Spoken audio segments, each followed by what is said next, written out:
안녕하세요. 네, 오늘도 이제 3월입니다. 진짜 꽃피는 봄이나 서재가 뭐가 변하지 않았습니까?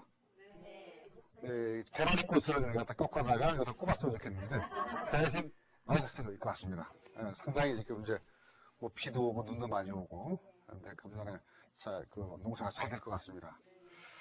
그래서 고기 좀 먹고 싶은데 하도 적어서 고기를 못 먹겠어요, 그죠? 우리가 배가 좀 고파합니다. 그래도 기운을 내서 오늘 시작을 하죠.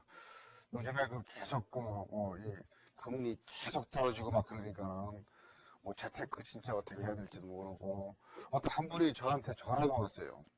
퇴직금을 3억을 받으셨는데 많이 받으셨죠? 거기서 한 2억을 은행에다 넣어가지고서 그 이자를 이렇게 받아갖고 생활을 하시는데 2억을 냈더니 87만 원 나오더래요. 그래서 불과 몇 달 전에 받는 거에 절반으로 깎였다. 그래서 이걸 어떻게 했으면 좋겠냐 이렇게 하소연하시는 분이 계시더라고요. 그래서 이제는 이전같이 은행에다 그냥 돈 집어넣고서 단순하게 이자만 받아먹고 하는 그런 시절은 좀 지나가는 느낌이 납니다. 그래서 이제 어떻게 스스로 움직여서 스스로 돈을 벌어야 되는 그런 시기라고 봐요. 단순히 돈 집어넣고서 이자 또 깎아먹는 시대는 좀 지나지 않았는가 이렇게 봅니다. 그래서 재테크가 또 다시 관심을 상당히 많이 갖고 있어요. 이제 그것도 은행에 넣는 것도 재테크거든요. 이 주식하는 것도 재테크고 또 부동산을 하는 것도 재테크고 그래서 그동안 좀 움직이지 않았던 부동산이 일부 조금 움직이기 시작을 했어요. 그냥 얼마 이자 받는 것보다 그래도 그냥 부동산에서 월세 좀 더 나오는 걸 좀 사겠다라든지 임대주택 사업을 하겠다라든지 그래서 좀 많이 변하고 있습니다 지금. 그래서 제가 오늘 부동산 강의는 진짜 이렇게 침체기죠 어떻게 보면 전반적인 상태. 그래도 재테크는 해야 되겠다. 그래서 상가에 대한 전반적인 재테크 쪽을 제가 강의를 해드리겠습니다. 그 전에 꼭 양념 들어가는 거 있죠. 풍수.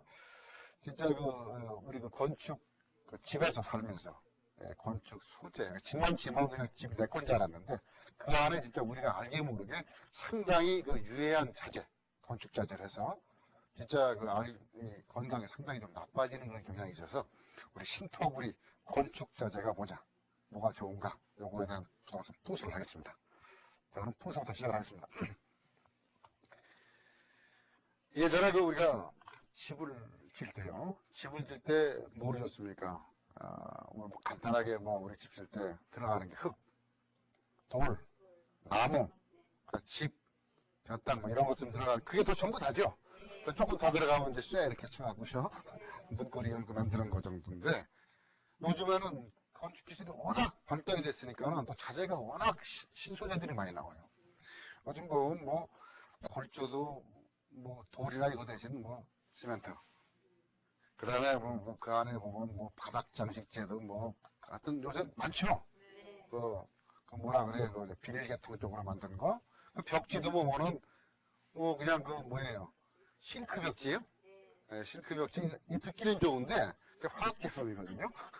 그런 거. 그 다음에 샤시 같은 거 이런 것도 찾아보면은 예전에 썼던 걸 거의 찾지 못해요 지금.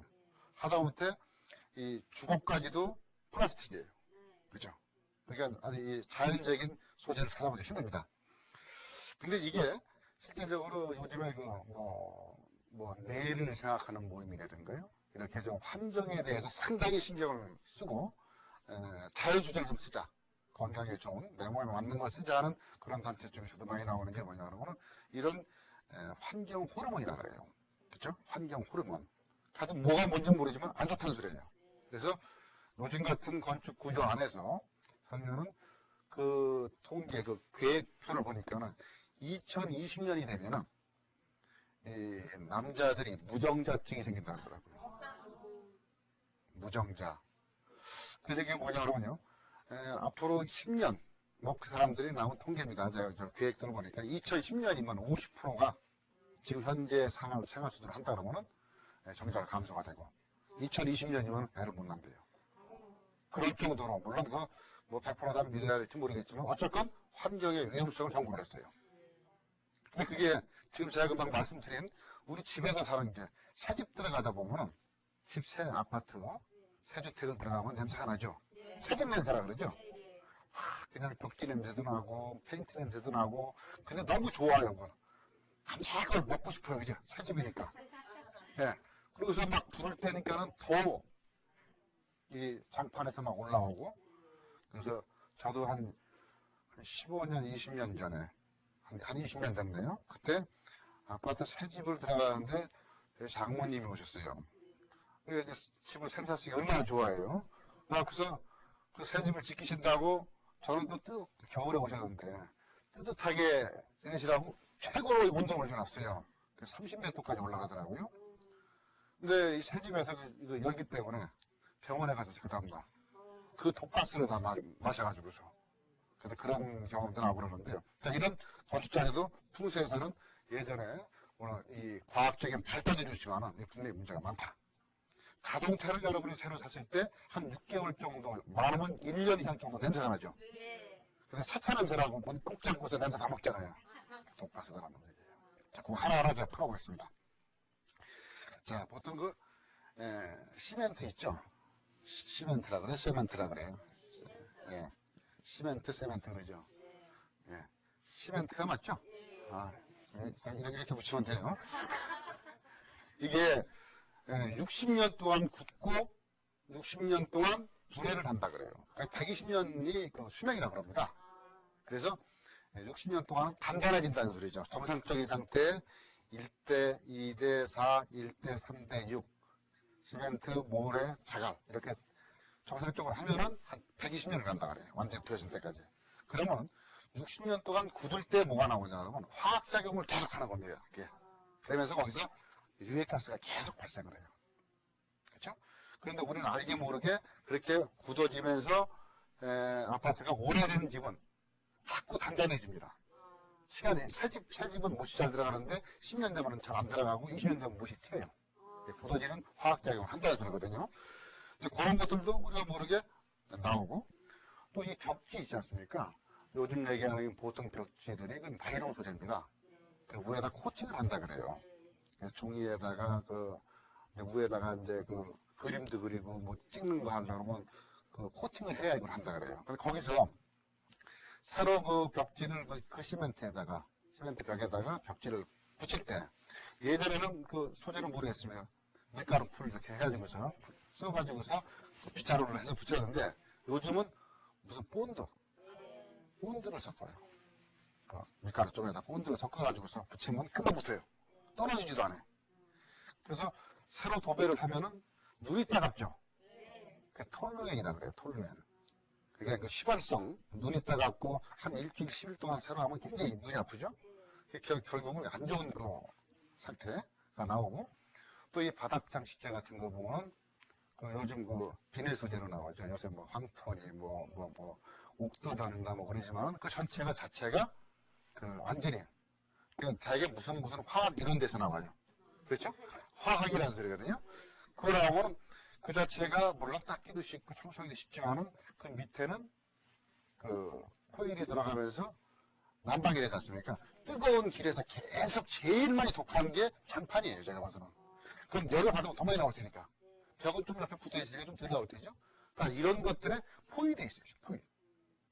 그래서 벽지 같은 거라 그러면 한 40% 정도가 마감은 자료로 보는데 거기에서 나오는 게 보통 한 3년 정도가 나온대요. 유해가스가. 그래서 피부가 민감한 사람들은 이 알레르기, 천식 이런 것들이 그런 걸로 인해서 좀 나오는 사람들이 있어서 요즘에 환경 바이오 제품들이 많이 나온다 그래요. 자, 그래서 지금 우리가 보는 벽지라든지 이런 것들 전체적인 거를 조금 여태까지 들어가 있지 않습니까? 바사상은 다 붙여 있으니까 그냥 들어갔는데 이제는 좀 환경을 생각하고 내 건강을 생각할 때는 조금 뭔가 소비자 입장에서 좀 주문을 좀 해야 되지 않는가 하는 생각이 납니다. 그래서 옛날 이전 소재, 이전 우리가 주택 소재를 흙으로 이제 보통 흙에다가 이제 돌도 집어넣고 수족강도 집어넣고 해서 막 만들지 않습니까? 근데 흙이 어떤 상태가 나오냐 그러면 황토 보통 그런 원적외선 얘기도 나오죠. 실제적으로 뭐 자연 소재는 원자재는 다 나옵니다. 화학 제품에서는 안 나와요. 근데 이게 흙으로 만들면 어떤 현상이 나오냐 그러면 이게 보습을 해요. 습도 조절을 합니다. 건조하면은 여기 있는 걸 빨아내고 또 습하면은 이쪽을 빨아들이고 해서 이거 조정을 해줘요. 가습기가 필요 없는 상태거든요. 그리고 또 옛날 그 문 보면은 격자형 문, 미닫이 문이죠 보통 밀고 닫고 거기에 보면은 그 항지로 붙었죠. 항지가 이게 통풍이 됩니다. 그 이쪽과 서로는 공기를 순환을 시켜줘요 자동적으로. 물론 냉난방 쪽에서 막는 거라고는 그거하고는 별개겠죠. 어쩌면 자연적으로 그렇게 만들고 그게 예를 들어서 낮에 벽이 시멘트로 만든 벽체에서는 그 한여름에는 한 70도, 80도, 90도까지 올라가요. 온도가. 그렇잖아요. 그 계란도 던지면은 바로 후라이가 돼버려요. 근데 흙벽집은 그거보다 한 적으면은 10도, 많으면 20도 이상이 똑같은 햇볕에도 덜 더워요. 자동적으로 차단할 수 있다는 소리죠. 자, 그런 것들. 그러니까 소재가 시멘트하고 자연을 흙으로 만든 거하고 차이가 상당히 많이 난다는 소리 아닙니까? 그럼 그게 뭐냐 그러면 옛날에 이제 보고알을 먹고 예를 들어서 뭐 이 보고알 먹으면 죽죠. 근데 쭈꾸미 먹었을 때 막 복통을 하고 막 했을 때 그 다음에 뭐 배가 아팠다라든지 독버섯을 먹었다 이럴 때 민간요법으로 황토를 물에다가 이렇게 하고 나면은 그 물 황토가 쫙 쪄서 가라앉으면 그 물이 있어요. 그걸 보고 지장이라 그래. 지장. 이 지장수라 그러는데 한자 쓰면 땅지자에다가 지장수라 그래요. 장 만든다 그러죠. 땅의 장이다. 지장수라 이걸 먹고서 나왔대. 이게 해독작용을 합니다. 약이에요. 어떻게 보면은. 어떨 때 보면은 뭐 흙도 먹고 먹어도 되는 그런 자연 소재를 만들었던 거란 말이죠. 근데 그런 것들을 지금은 솔직히 흙으로 집 만들 수 있는 상태는 없겠지만은 어쨌든 그런 우리하고 집하고 사람하고 같이 하나가 될 수 있는 같이 호흡을 할 수 있는 그런 상황이었었는데 이제는 완전히 바뀌었다. 그래서 그런 것들 하고요. 또 방에도 이자를 보면 그 구들장이라 그러죠. 그래서 뭐 하도 그 집에서 일어나지 않으면 구들장 대고 지구 있다 그러면 그냥 누워 있다는 소리 아닙니까? 그러면 그게 바깥에서 부트막 밑에서 아궁이에다 불 떼가지고서 그 열로 해가지고서 나와서 거기서 원자기선이 나와가지고서 그 몸에 좀 좋을 수 있는 상태. 지금은 그게 전혀 없는 상태 아닙니까? 그래서 모든 게 불을 떼면 오히려 반대적인 상태 효과가 나와버려요. 그래서 우리 일반 아파트로 본다 그러면은 한겨울에 난방이 들어오면 문을 안 열어놔요. 그러면 뭐냐면 그 샤시라 그러죠. 샤시를 딱 막아놓으면 2중 3중처럼 돼가지고서 통풍이 안 돼요. 그럼 그 안에 있는 상태는 그대로 그 공기만 숨을 쉬고 하루 종일 살아야 되는데 이전에 우리 집은 스스로 공기도 환기시키고 습도도 조절시키고 그런 역할을 지금 못한 거지 않습니까? 그래서 그런 것들 갖고서 솔직히 집에는 2시간에서 3시간 정도는 환기가 돼야 되는데 탁 틀어 막아갖고서 또 한여름에는 또 문 잠가놔요. 에어컨 들어오니까 돈 나간다고 문 열어놓으면 애들이 문 열어놓으면 바로 뭐 버개가 날아가든지 돈 날아간다고 이렇게 막아버리니까 환기가 안 돼서 스스로 좀 안 좋을 수 있는 그런 상황들이 좀 많이 있습니다. 그래서 우리들이 조금 기존에 있는 우리 집에 살고 있는 상태에서 간단하게 보면 벽지라든지 장판이라든지 또 문짝 같은 데도 전부 다 페인트를 다 칠해갖고 숨이 안 쉬어요. 목재라도 다 차단되어 있는 그 상태를 조금씩 스스로 우리가 벽지를 선택할 때도 그럼 자연 소재가 뭐가 있느냐. 요즘 같은 거는 그만 나무를 통째로 갈아갖고 나무 갖고서 만든 그 벽지도 있어요. 천연 벽지라 그래요. 실제 어디 요즘에 텔레비에 몇 번 나오는 게 있던데 천연 벽지는 알레르기 있던 사람도 낫다는 사람들도 있어요. 그게 뭐냐면 그쪽에 민감한 사람이 민감한 소재를 없으면 그 원인이 제거가 되니까 날 수 있는 예를 들어서 나이롱 옷을 입었다가 면 소재를 입는 거하고 똑같은 얘기거든요. 그렇게 해서 아이들이 혹시 좀 안 좋다 그러면 벽지를 한번 천연 소재로 금액자가 좀 비싸지도 않아요. 어떤 건 쑥을 갈아서 만든 것도 있고 또 돌을 숯을 갈아서 만든 것도 있고 또 하여튼 먹는 나무 하여튼 황토도 집어넣고 뭐 별거 다 집어요. 누구라도 그러더라고요. 조개 껍데기 갈아부터 만드는 벽지도 있어요. 그런 정도의 소재들이 지금 나오는 것으로 그걸로 이왕 바꿀 때는 값이 거의 비슷해요. 그거를 좀 바꿔서 좀 하고 대신 바꿔서 다시 부실 때 뭐 본드 같은 건 안 집어넣고 직접 한번 이렇게 시급끼리 하든지 아니면 그 재료를 그 풀을 써주든지 이렇게 해서 우리 건강을 좀 지켜야 되는 그런 때가 되지 않았는가. 진짜 앞으로 진짜 누구 말 맞대로 20년 뒤에 아이들이 그 아파트에서 애를 낳고 20년 되면은 애를 못 낳는다는 소리도 나와요. 그죠? 자각할 때. 그럼 자각 하나만 하죠? 물론 그게 경각심을 주기 위해서 하는 얘기지만 안 좋다는 얘기입니다. 그래서 우리가 여태까지 좀 간과했던 그런 그 주택 내부의 소재도 우리 이전에 예전 그대로 소재를 다 쓰지 못하더라도 일부는 원용을 해서 조금씩은 바꿔서 건강을 지켜야 되지 않았는가. 그래서 어떻게 보면 다 옛 것이 다 필요 없다 이게 아니고 지금은 전부 다 뭐 누가 뭐 그런 얘기 하더라고요. 뭐 수침대가 좋다고 뭐 갑자기 갖다 놓고 그거 하나 바꿔놓고서 뭐 몸이 거뜬하다 그런 아니에요. 전체적인 상태가 조화가 돼야 돼요. 그래서 뭐 벽지가 됐든 문짝이 됐든 바닥이 됐든 또 창문이 됐든 화장실이 됐든 어디 간에 같이 조화를 낼 수 있는 그래서 우리 아주 간단한 얘기입니다. 풍수 얘기는 건강주택의 풍수는 기본적으로 자연소재 쓰면 다 맞아요. 자연적으로 나오는 뭐 나무가 됐든 풀이 됐든 뭐 흙이 됐든 뭐 바닷속에서 나왔든 그 재료 갖고 쓰면은 딴 거랑 섞지 않으면 다 자연소재가 그러면 우리하고 일단 맞는다. 그렇게 해보셔가지고서 우리 그 집 내부에 있는 것을 다시 한번 지금 봐야 될 때가 아닌가 이렇게 봅니다. 그래서 제가 부동산에서도 그 자재 가지고서 풍수에서도 이런 거하고 연관되는 거를 지금 제가 어떻게 보면 뭐 부동산하고 전혀 관계없지 않은가 이렇게 생각을 하실 텐데 이것도 요즘 건강주택 뭐 아니면 자연소재 갖고 만드는 그런 것들이 텔레비전에서 많이 나오잖아요. 결국은 어떤 하나만 갖고 되는 건 아니다는 거. 그래서 하다못해 오늘 벽지 한번 바꾸고 싶으면 이왕이면 쫓아가서 그런 걸 찾아가지고서 직접 방 하나만 바꿔봐라. 그러면은 환경이 확 바뀌어질 수도 있다.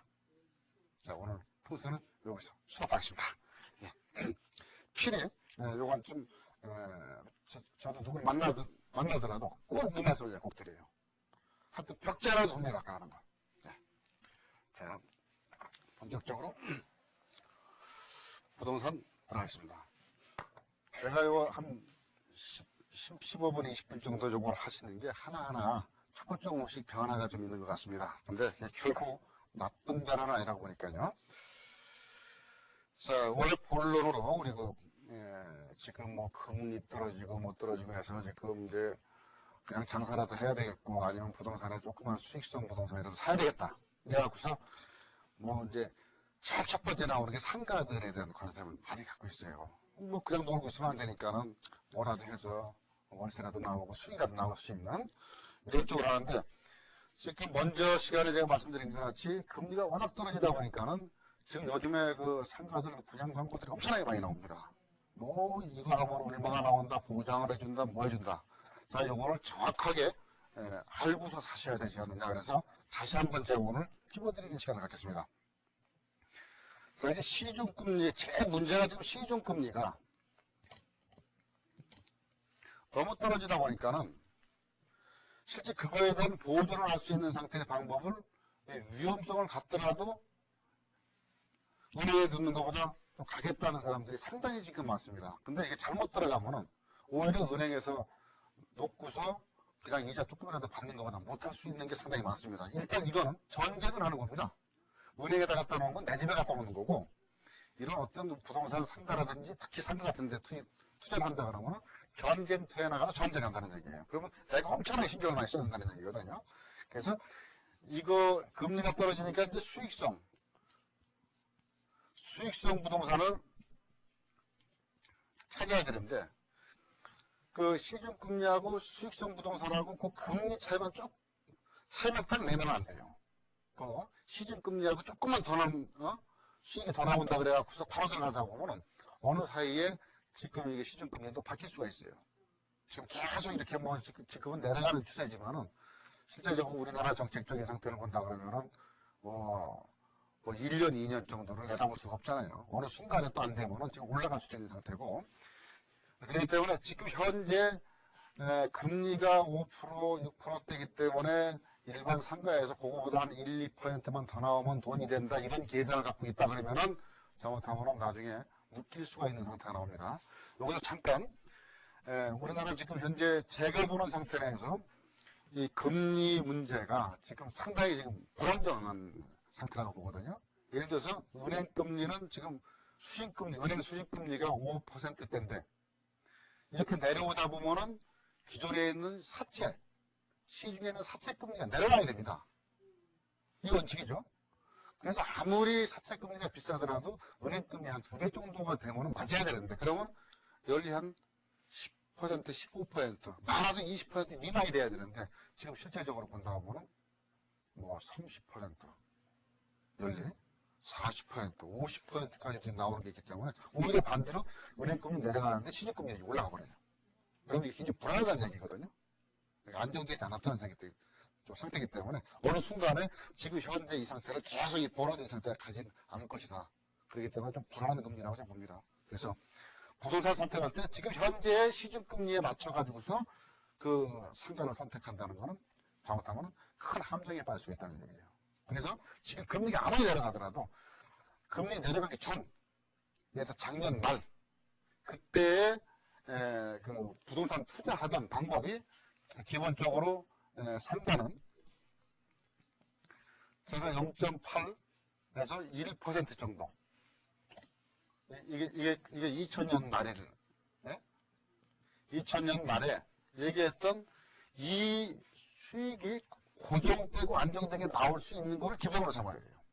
지금 5%니까는 7%도 괜찮다 하고 들어가면은 어느 순간에 이렇게 바뀌어진다 그러면은 오히려 마이너스가 될 수가 있죠. 또 더군다나 상가는 감가 요인도 있습니다. 부동산을 갖고 있어서 계속 올라간다는 전제 조건이면 괜찮은데, 근데 이 수익이 좀 덜 나와도 괜찮은데, 이게 예를 들어서 상가가 많이 나와서 금액이 떨어진다 그러면은 1% 받아도 손해볼 수가 있죠.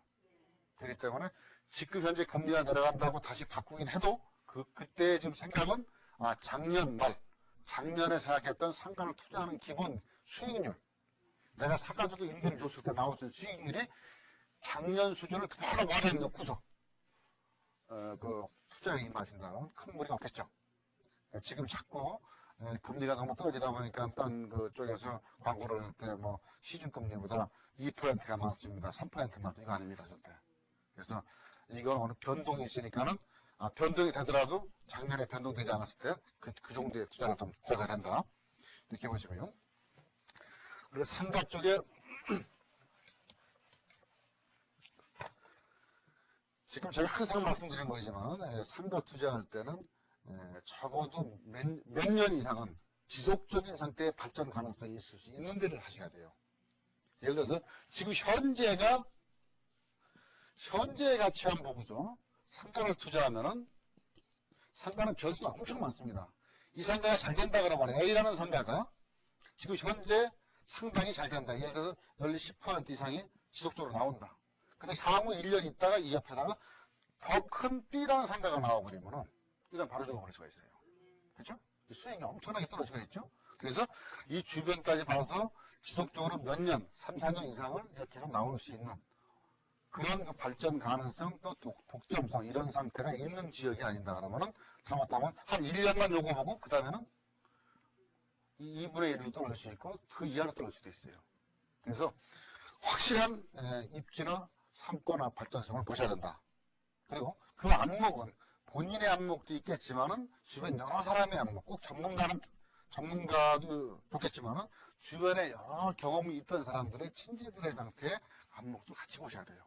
그래갖고서 뭐 올 봄만 장사를 하고 가을에는 장사가 안 된다라든지 이렇게 시기적인 상태가 있으니까 그런 거 좀 잘 보셔야 되고, 그리고 초보자는 많이 남는 것보다 뭐 연리 20%, 30% 남는다 이런 식의 뭐 혹하는 것보다 아주 다 필요 없고 고정적으로 연리 10%, 12% 이런 정도씩 한 5년 책임져 줄 수 있는 그런 정도의 장소가 오래 갑니다.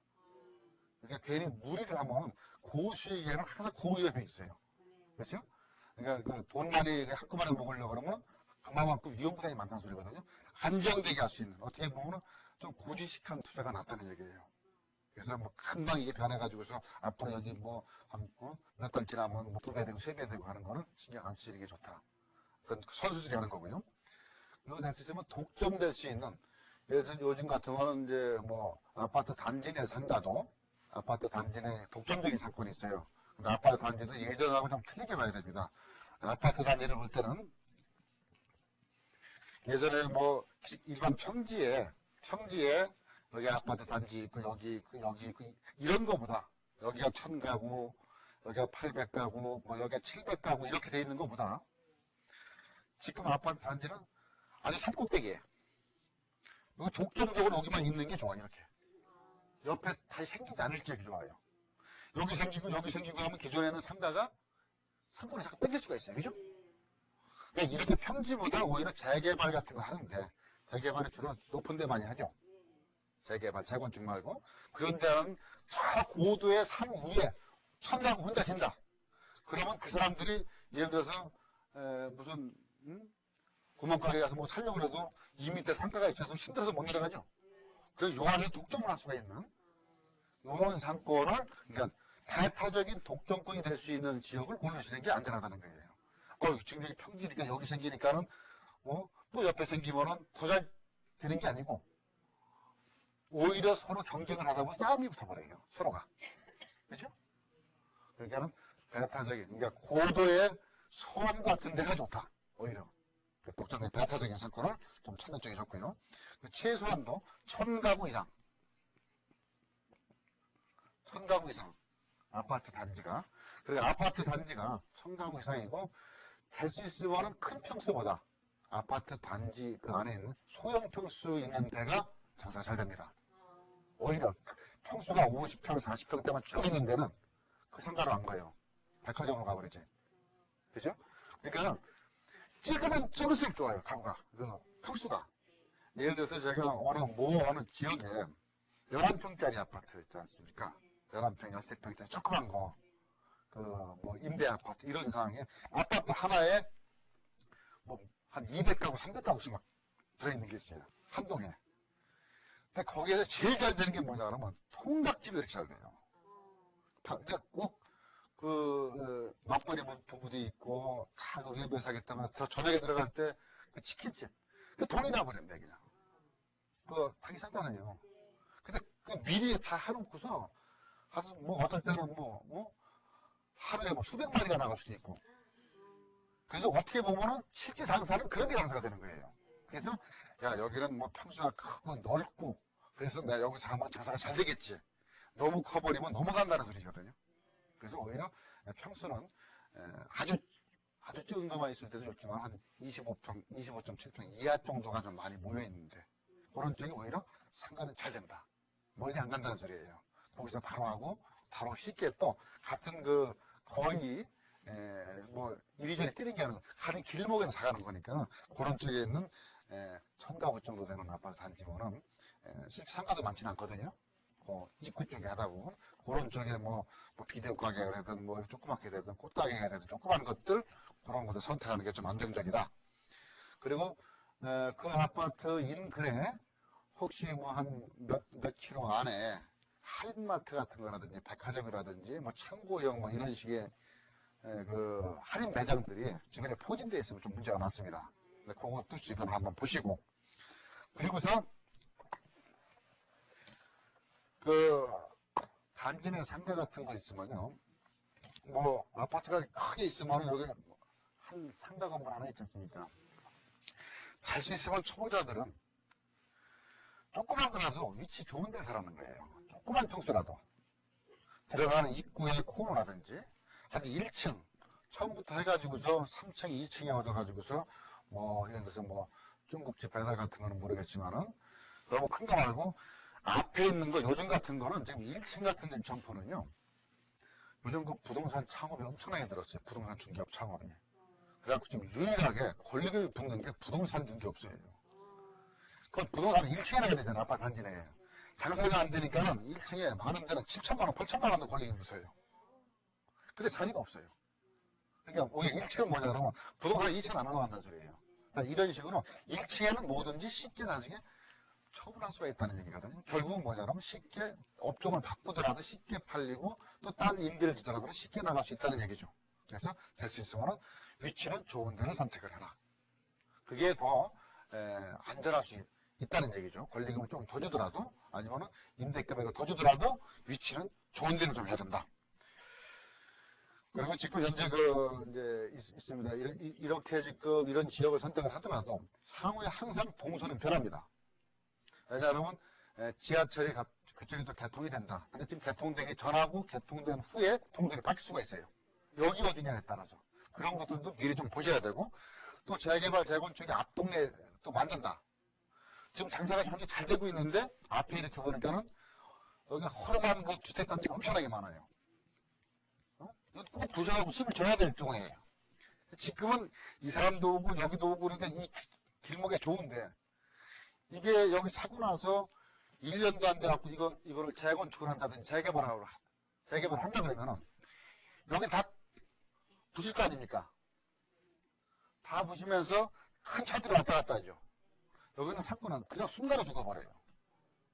그러니까 이 재건축하는 데 이렇게 보면 한쪽 저기 뭐 강남 같은 데 재건축하는 그 허가 시작하는 데 보면 상권이 잘 된데 한 단지가 5천 가구, 6천 가구가 그냥 없어져 버리는 거예요, 순간에.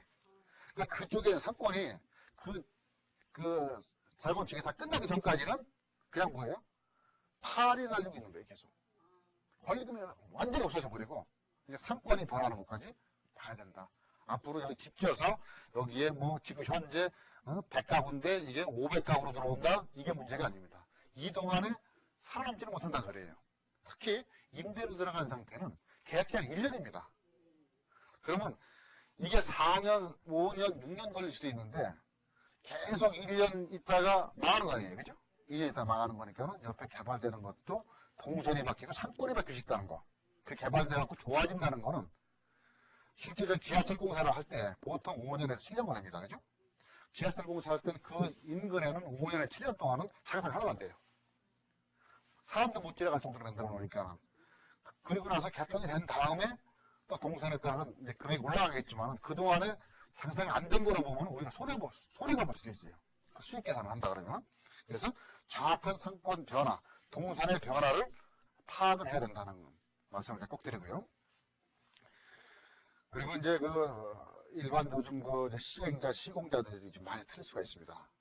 이제 분양을 할 때 요즘 보면 뭐 이번에 아파트 동시 분양하는 것도 전부 무슨 것을 하지만 전부 시행자는 틀려요.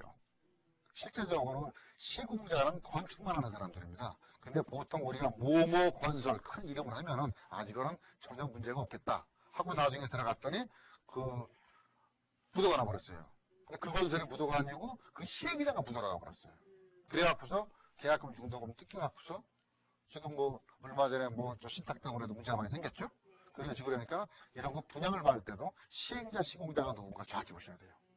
그리고 시공자는 책임이 없습니다. 시공자는 돈 안 주면 공사를 안 해요. 그러니까 단순하게 공사 맡은 회사니까 모모 건설 그래갖고서 옆에 빼는 그런 상태 현혹되지 마시고 그거 분명히 분양 주체가 누구냐 또 누구하고 계약을 해야 되냐 분명히 보시고서 그 팜플렛만 보고서 계약을 하지 마시라. 그리고 하여튼 이런 것들을 다양한 정보를 수집해가지고서 특히 상가는 이런 정보에 맞춰 상권 변화라든지 앞으로 개발 가능성 이런 거 충분히 보셔야 되고요. 그래야지 나중에 하자가 없습니다. 특히 어떤 분은 계약금 중도금 잔금 냈더니 잔금 내고 들어갈랬더니 그 인근에 세 가운데서 바로 인근 삼면에서 공사를 해가지고서 5년 동안 먼지 안 마시고 있다 하는 그런 게 있더라고요. 장사가 하나도 안 돼가지고서 그때는 장사가 잘 됐는데 그런 것들도 미리 예측을 해야 된다는 거고. 그리고 요새 주상복합 건물들이 지금 많이 분양을 하고 있는데 주상복합 건물 안에 밑에 상가들이 많이 있어요. 위에는 아파트, 밑에는 상가들. 보통 이제 준주거지역이라든지 상업지역에다 많이 짓는데 그 상가들이 이전에 많은 분양을 하려고 면적을 2배, 적정 면적의 2배 내지 3배 정도까지만 그냥 상가를 제한을 파가지고서 분양을 하는 것들이 있습니다. 그래서 그런 것들 실제적으로 제가 경험해보면은 95년, 6년도에 분양했던 상가가 지금도 가보면은 그 분양이 다 안 돼가지고서 그 몇몇 사람만 그냥 뭐 사무실 비슷하게, 상가가 아니고 사무실 비슷하게 그냥 유지하는 분들도 봤어요. 근데 그 양반이 팔려고 해도 팔리지도 않는 거예요. 그래서 상가주택, 상가, 주상복합 건물 같은 거는 진짜 그 아파트도 보고 그 주변에 그 자체를 갖고서 될 수 있는 상태는 아니거든요. 그 위에 있는 주상복합에 있는 아파트 그거 갖고서 이 상가가 전체가 움직이진 않습니다. 그 인근에 뭐가 있는가 유입이 돼야 돼요. 그런 것들 좀 보셔야 되고, 그리고 주상복합 건물 같은 상태라 그러면은 그 전용 면적이 실제적으로 상당히 적습니다. 그 상가를 분양을 받았을 때 10평을 받았을 때 실제 어떻게 보면 한 3평이나 4평도 안 되는 30~40% 분이 안 나오는 그런 상태가 있거든요. 실제적으로 10평이라고 그래서 평당 얼마라고 분양을 받았더니 얼마냐. 이런 것도 꼭 물어볼 때 전용 면적이 몇 평이 나오느냐. 나한테 줄 수 있는 게 정확한 실평수를 적어달라 그래갖고서 실제적으로 10평이라고 그래갖고 10평에 맞는 업종을 선택하고 들어갔더니 그게 반도 못 들어가고 장사를 못하는 사람도 있죠. 실제적으로 면적이 몇 평인가를 물어보고 좀 들어가셔야 되고요. 그리고 이제 그 상조회 같은 것도 있습니다. 상가들이요. 기존에 있는 상가를 들어갈 때 보면은 그런 상조회 자체가 움직여서 좀 하는 것보다도 그 전체 회사가 관리를 할 수 있는 게 오히려 관리비 같은 거나 이런 것들이 좀 더 안전하게 나올 수 있는 데도 있거든요. 관리 주체가 누구냐. 또 아니면 그 건물 빌딩 내 전체 내에서 하느냐. 또 일부 상가가 안 되니까 그 몇몇이 모여갖고서 거기서 회장님하고 뭐나고 해서 만들어가지고서 뒤에 들어온 사람들은 계속 돈 내다가 뭐 장사되는 것보다도 그 관리비 내다가 끝나는 사람도 있거든요. 그래서 그쪽 주변에 그 관리 주체, 어떻게 보면 관리하는 사람들 얼굴도 좀 봐야 되고, 진짜 제대로 잘할 수 있는가, 또 적정하게 우리가 관여할 수 있는가. 근데 산다 그러면 내가 내는 거거든요. 근데 임대를 한다 그러면 그걸 관여를 못 하지 않습니까? 그렇죠? 임대하는 사람이 1년 계약인데 가서 소리도 못 지르는 거니까 그런 것들도 관리비가 얼마나 분명히 확인을 하고 사셔야 되고요. 또 이런 것들 요즘 분양하는 거는 지금 현재 상가가 잘 된다 그래갖고 그러면 기존에 있는 상가들을 사는 건 괜찮은데 분양하는 상가들은 뭐냐면 1년, 2년 뒤에 완공이 될 수가 있지 않습니까?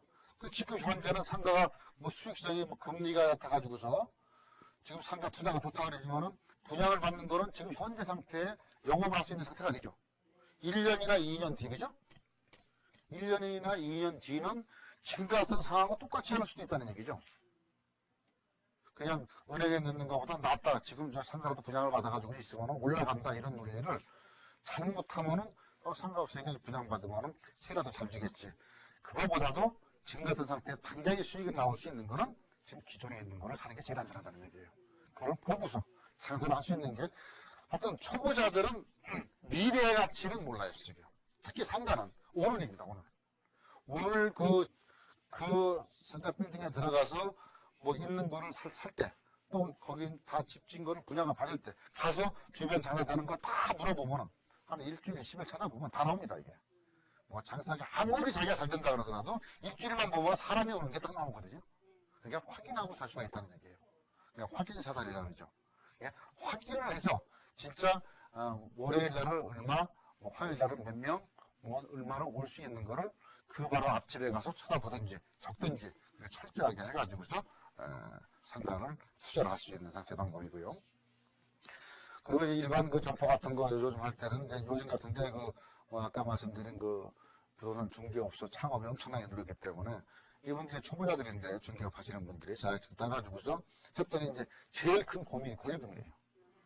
권리금을 임대를 주고 들어가려는데 이런 권리금이 뭐 상당히 비쌀 때는 뭐 그냥 이 보증금은 500만 원인데 권리금은 5천만 원. 기절을 하는 얘기죠. 근데 실제적으로 그런 게 많아요. 지금 뭐 이런 아주 밀집 상권 지역에 가보면은 보증금의 뭐 10배, 많으면 20배 되는 것도 있어요. 그러면은 이 보증금 한 500 집어넣고서 권리금 5천, 4천 원 달라고 그러는데 이걸 과연 주고 들어가야 되느냐. 근데 실제적으로 그 거래가 또 잘 돼요. 그렇죠? 그만큼 장사가 잘 될 수 있는 독점 상권이 될 수 있는 상태가 되는데 그런 그 권리금적인 게 무조건 배타적인 건 아니다. 제가 항상 말씀드리는 게 권리금은 초보자는 원래 많이 주고 들어가는 게 좋다는 얘기죠. 역설적으로 말씀을 드려요.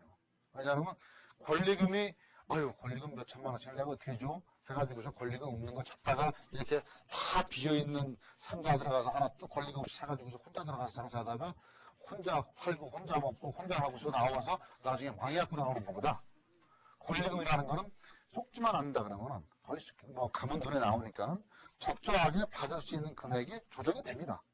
그러면 그만큼 받을 만큼 그 얘기를 해요. 그럴 수뿐이 없다. 분명히 그만큼 수익이 나오니까 권리금을 달라는 거거든요. 물론 어떤 사람은 무조건 달라는 사람이 있어요. 그냥 저쪽에서 돌리니까 나도 달라는 사람도 있는데 실제적으로 장사가 되고 하는 것들은 권리금은 어느 정도 초보자들은 권리금이 붙어있는 상권이 안전하다 할 수 있습니다. 대신 권리금 흥정을 못하니까는 그 권리금은 그 전문가하고 또 그 주변 그 분들하고 같이 상의를 해가지고서 어떤 금액이 적정 금액인가. 대신 권리금은 주인이 책임져 주지 않습니다. 절대. 주인이 그 처진 건강 보증금 500 받았는데 5천만 원 책임져 달라면 어떻게 해요? 주인 도망가야죠. 그러니까 법적으로 책임을 못 지지만은 보통 관례대로 넘어가는 상황이 많이 있습니다. 그냥 월세 잘 주고 이렇게 해주면 그냥 좀 넘어갈 수 있으니까는 오히려 초보자들이 임대로 해서 상가를 들어갈 때는 어느 정도의 권리금은 붙어있는 상가를 보는 게 오히려 안전할 수도 있다. 대신 권리금의 적정 금액이라는 게 뭐 요즘 얘기하면 이 권리금이라는 거는 프리미엄이라 그래요. 이 적정 권리금이 프리미엄이 얼마냐? 이거 뭐 몇 번 말씀드려도 이제 꼭 해야 돼요. 1년 동안 자기가 예를 들어서 권리금을 2천만 원을 준다. 2천만 원을 준다 그러면은 1년 동안에 그 권리금을 주고서 거기서 장사를 해가지고서 1년 동안에 이 2천만 원이 별도로 남아야 돼요. 그러면 1년 계약이니까 1년 동안에 권리금 못 받더라도 본전을 찾는 거니까 별도로 남는 거 말고 별도로 가외로 보통 한 3천만 원을 벌 수 있는데 플러스 2천만 원 해야지 이 권리금이 이거를 상쇄할 수도 있죠. 그러니까 1년 동안에 영업해서 별도로 벌 수 있는 금액. 적정히 버는 건 말고요. 플러스 나올 수 있는 금액이 적정한데 보통 더 달라 그래요. 한 3천, 4천 정도 달라 그러거든요. 그러니까 이런 거는 흥정하기 나름이니까 또 이 권리금을 줄 때 그 주인이 그 점포 주인하고 진짜 만나보고서 진짜 어떤 사람은 죽어도 권리금을 못 주게 하는 사람이 있어요. 죽어도 안 되는 사람은 그걸 잘못 주면 이제 보통 권리금은 그 주인 앞에서 주고받고 가진 않습니다. 별도로 미리 계약을 하자 그래갖고 이걸 얘기하지 마세요 하고서 돈 줘야지 주인을 만나 뵈게 하는데 그렇게 해서 잘못하면 권리금만 똑 떼이고 자기는 진짜적으로 주인 입장에서는 각서 받고 못 받고 나갈 때는 나한테 내가 보증금 내줄게. 그래서 포장 뛰는 얘기죠. 내가 보증금 내준다는 얘기는 뭐 500만 원, 1000만 원 받은 보증금을 내가 줄 테니까 나한테 주인한테 내놓으란 소리예요. 그리고 권리금 주고도 못 받는 거 아닙니까? 그런 분들도 있어요. 그거는 분명히 확인을 여러 경로로 확인을 하면 확인이 됩니다. 그 점포의 주인이면은 뭐 등기부 등본 떼보면은 주소가 나올 거 아닙니까? 쫓아가서 거꾸로 물어보든지 어떻게 확인을 해가지고서 또 그 주변 인근에 있는 점포 주들한테 물어봐서 거긴 들어갔다가 그냥 권리금 주고 들어가면 그럼 주고도 못 받아갖고 나와. 그런 것들을 확인을 해갖고서 권리금은 좀 들어가는데 권리금이 붙어 있을수록 그 장사는 잘 되는 겁니다. 예를 들어서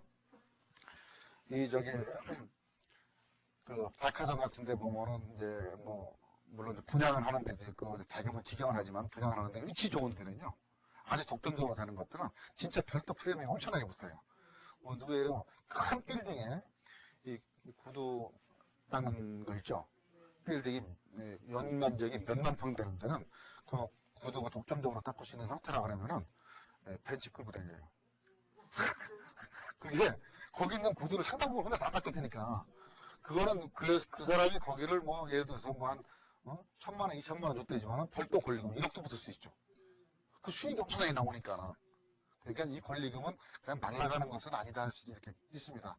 대신 이렇게 독점권을 주고 그동안에 거기에 그 수익이 고정적으로 나올 수 있는 지역은 줘도 큰 문제가 없어. 대신 그거는 본인이 흥정하지 말고 적정한 상태에 나올 수 있게끔 지금은 그 자문을 받아갖고서 흥정을 하라.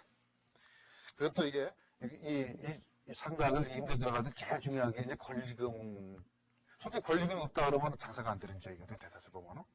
진짜 어떻게 보면 잘 될 수도 있겠지만 상당 부분 7, 80% 이상은 안 되는 지역이기 때문에 권리금 줬어요. 선착순, 그건 뭐냐면 아주 안 나가니까 죽겠다. 아무나 좀 들어와라는 얘기거든요. 그래 아무나 들어와서 망해라 이 소리랑 똑같아요. 그래서 그 권리금을 좀 있는 걸 선택하는데 대신 이렇게 과대 포장된 권리금이 있어요. 인위적으로 만드는 것도 있어요. 그러면 장부를 보여줍니다. 장부를 오늘 몇 월 며칠 빨간 볼펜, 파란 볼펜, 까만 볼펜을 계속 돌려갖고서 이거를 한 2달, 3달치를 만듭니다. 글자 왼손으로 썼다가 오른손으로 썼다가 매일 틀릴 거 아닙니까? 그러면 수익을 엄청나게 많이 계산을 해요. 계속 평균 나오는 게 뭐 상당한 금액이 나온다. 매월 평균 이렇게 해갖고 장부도 대주고 해갖고서 현혹될 거 아닙니까? 또 사람도 동원시켜갖고서 그 장사가 잘 되게 좀 버글버글하게 인위적으로 만들 수도 있는 그런 것들도 좀 확인을 하셔야 되는데 그거는 어느 정도의 기간을 두고서 보셔야 돼요. 계속 매일 동원할 수 없지 않습니까? 사람이 올 때 며칠 동원하겠죠? 그게 장사가 되는 건 눈으로 확인되는 거니까 그렇게 하고 그리고 좀 보호가 들어가려고 그러면 그 주인이 몇 번째 바뀌는가 몇 번 바뀌었는가 이걸 분명히 보세요. 그러면 그 주변에 보면 정말 1년에 2번은 기본 바뀌어. 그러면 대낮에 장사가 안 된다는 얘기거든요. 뭐 어떤 사람은 2번 바뀌는데 장사가 잘 돼가지고 그 10배짜리 사갖고 벌어갖고 나갔다는 얘기는 안 맞는 얘기죠. 6개월 만에. 그러니까 자주 바뀌면 장사가 안 된다는 얘기예요. 그래서 그런 것들은 장사가 잘 되느냐 안 되느냐. 그러면 주인이 오래 장사가 잘 되면은 특별하지 않으면 안 바꿉니다. 진짜 그 사람이 너무 장사가 잘 돼갖고서 또 어떤 사람은 내 밥집이 잘 되거든요. 잘 되는데 그 장사대로 그거 좀 나좀 주세요. 그래서 했는데 권리금을 적정 금액을 주고 갔는데 자기가 수리되고 그 간판 그대로 썼는데 나중에 보니까는 그 앞에다 더 큰 집을 그 사람이 또 만들어 버렸어. 파는 사람이 자기는 갚으죠. 그러면 이 손님 그대로 가요. 예? 밥집은 이 사람이 있을 때 되는 게 있어요. 사람에 따라 다른 집이 있거든요. 그러니까 권리금은 현재 있는 객관적 10가지를 해도 10가지가 될 수 있는 지역이 장사가 되는 거. 이 업종이 아니라도 딴 업종을 하더라도 될 수 있는 그런 거는 결국 위치가 좋아야 된다는 얘기거든요. 그래서 요일별, 시간별, 그 다음에 길게 나간다 그러면은 계절별 수익률을 봐야 되는데요. 일반적으로 학교 같은데 요즘 같은데 이제 계약되죠. 이제 뭐 신입생 입학식도 되고 계약식 되는데 이 계약될 때 이 학교, 특히 대학교 같은 데는 1년에 6개월 장사예요. 방학이 1년에 6개월이야. 그죠? 뭐 겨울방학, 여름방학 빼면은 뭐 뚝뚝하다 면 없어. 가운데 돈도 바쁘니. 그러니까 6개월 동안 1년치 다 버려야 돼요. 그죠? 그러니까 제일 잘 될 때, 신학기 때 제일 잘 될 때 가서 보고서 그 1년 12달 계산해보고서 권리금 주고 장사 계획을 잡고 들어갔는데 한여름에 쑥 다 빠져나가고 한겨울에 다 빠져나가고 하다 보면은 1년에 실제적으로 요즘은 좀 나요. 예전 같았으면은 이 데모를 많이 했으면요 6개월도 못했어요. 그리고 괜히 문 열어놨다는 뭐 수류탄 맞아가지고서 가스탄 맞아가지고서 안에 창문 부셔서 뭐 부셔져갖고 그 손에 더 많이 버셨는데 요즘은 그나마 그게 없어도 저거 1년에 한 6개월 정도 장사밖에 안 된다. 그래서 좀 길게 좀 볼 수 있는 그렇게 길게 해서 지속적으로 나올 수 있는가 그걸 분명히 보시고 들어가셔야 돼요. 그래서 요즘 상업붐이 안 일어날 수가 없습니다, 지금요. 워낙 지금 이제 앞으로도 구조조정 계속되고 하다 보니까는, 특히 상가 투자, 이거 안 된다 그러면은, 임대주택 사업을 한다 그러면 요즘에 난리를 지금 내고 있지 않습니까? 임대주택 사업이요. 원룸을 경매로 산다, 뭐로 산다 해갖고서, 그걸 해갖고서, 월세를 일부 받는다, 이런 얘기도 나오지만, 그래서 이 상가는 어쨌든 간에 많이 몰려요. 그래서 이걸 반대로 본다 그러면, 갑자기 많이 생기면은 장사가 계산보다 더 안 될 수가 있어요. 부동산 잘 된다고 그래갖고서 그 자리에 계속 부동산만 생긴다라든지. 예? 뭐 하나 해도 꽃집이 하나 잘 된다 그래갖고 꽃집 하나만 있으면 되는데 이거 잘 되는 거 보고서 옆집에 더 크게 만들어 놓고 이거 잘 돼? 더 크게 만들어 놓으면 여기는 그냥 망해 나가야 되고.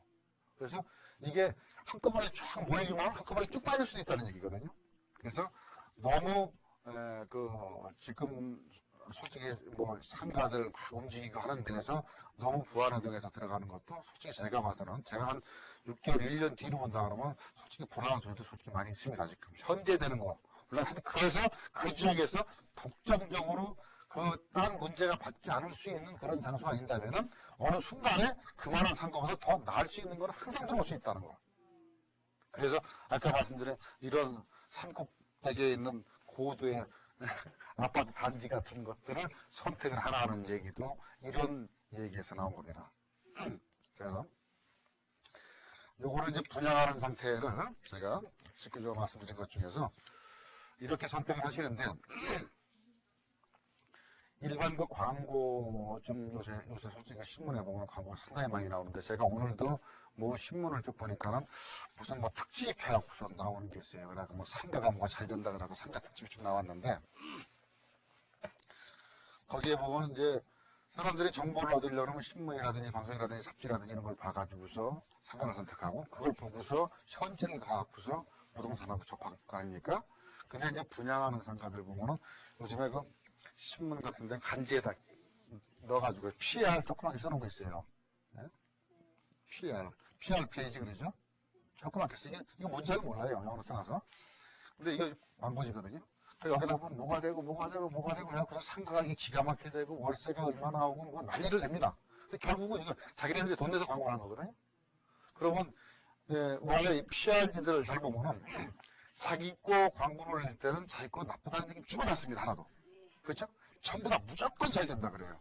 근데 이건 신문기사를 잘 보세요. 기자 이름이 안 들어가면은 무슨 기자, 그건 다 광고지예요. 그렇게 보세요.